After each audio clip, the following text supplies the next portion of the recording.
A different kind of people power, the Filipino love behind Eala. As we approach February 25th, the anniversary of the EDSA People Power Revolution, I cannot help but notice a different kind of people power unfolding. Not in the streets this time, but in tennis stadiums across the world. It is loud. It is emotional. It is unmistakably Filipino. What made thousands of people suddenly show up at the Australian Open, and now in Abu Dhabi, for a sport that, in past years, saw steady or even declining viewership?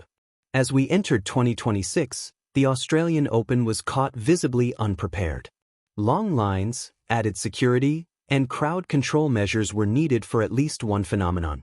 That phenomenon is Eala. And this is the power of Filipino love and support. Last October, I was lucky enough to watch Alex play at the Hong Kong WTA Tennis Open. My husband and I even ended up on TV, cheering while holding a gigantic Philippine flag. The atmosphere was electric. The fierce, die-hard, fight for our country feeling was in the air. Finally, Filipinos could cheer for one of our own. It felt like those Sunday mornings during Manny Pacquiao fights. The same intensity, the same pride. But this time, it was for a young, fearless Filipina who began turning heads after getting her break as a wild card at the Miami Open. Who would have imagined she would go on to defeat Yelena Ostapenko, outplay U.S. Open champion Madison Keys, and shock the tennis world by beating world number 2 Iga Swiatek? In Hong Kong, there were moments when the crowd, admittedly, crossed into unfamiliar territory. Tennis etiquette is strict. Silence during points is sacred. Filipino fans, however, were watching tennis the way we watch PBA games at the Araneta Coliseum. Loud, emotional, expressive. The umpire had to repeatedly remind the crowd of Tennis 101. After the Australian Open, Alex came home to headline the first ever Philippine Women's Open, and all tennis heaven and hell broke loose. This time, Tennis 101 was shared everywhere. Social media posts explained the rules. Fans learned when to cheer and when to hold their breath. Personally, I think it worked. The crowd matured with the moment.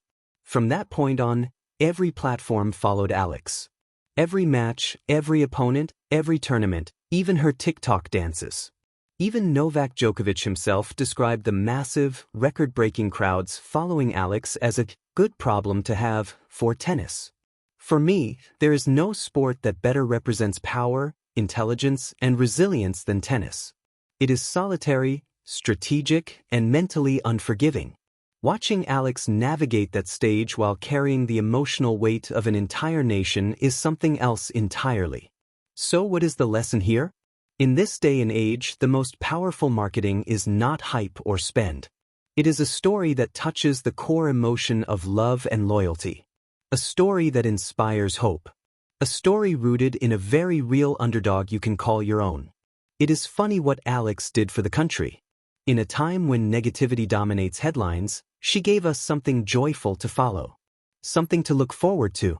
Just the thought of a young Filipina taking on the world with Filipinos everywhere, and there are many of us, rooting for her, puts a smile on my face every time I step onto the court. This February, we are once again reminded of what Filipinos are capable of when united by belief. Indeed, a different kind of people power. This article was written by Lee Jamie, founder and chairmom of Jamie Headquarters and the Misfits Camp. In the Philippines, people power is a phrase weighted with history. It evokes crowds and courage, streets filled with voices, a nation learning again and again that unity can bend the arc of fate. But there is another kind of people power, quieter and just as mighty.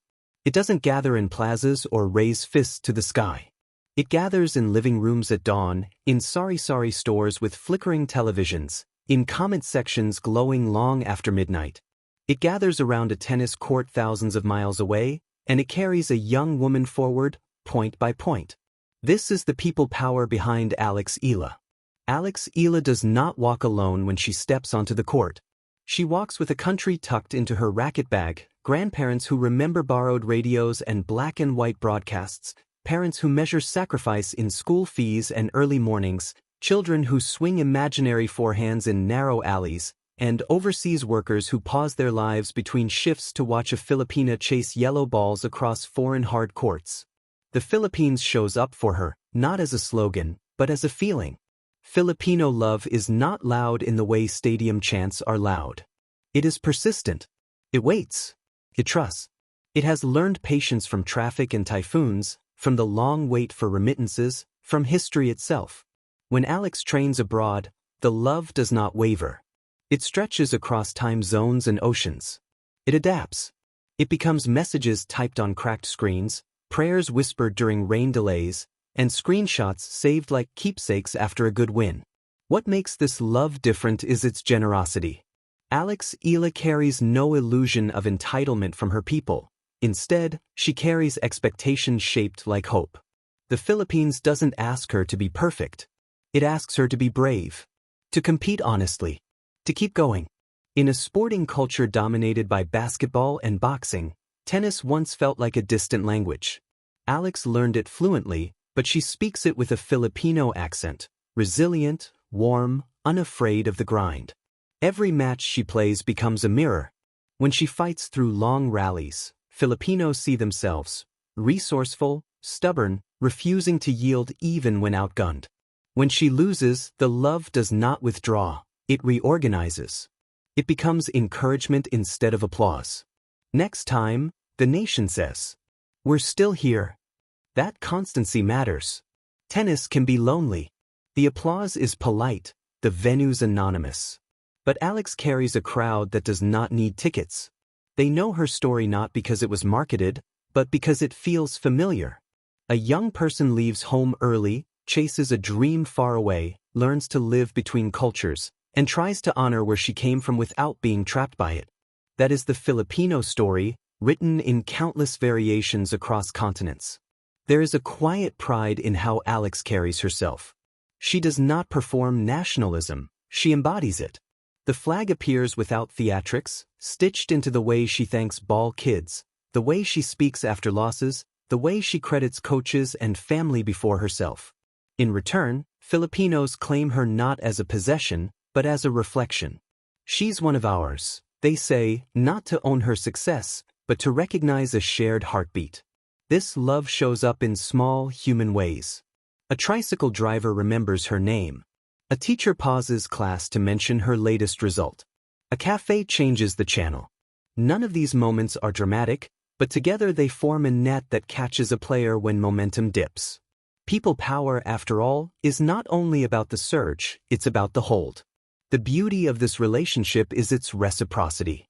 Alex draws strength from her people, and her people draw courage from her journey. She proves that a Filipina can belong anywhere the tour goes, that excellence does not require erasing origin. For young athletes watching from home, her path expands the map of what's possible. For parents, she offers reassurance that sacrifice can bloom. For a nation often hungry for good news, she offers something better: continuity.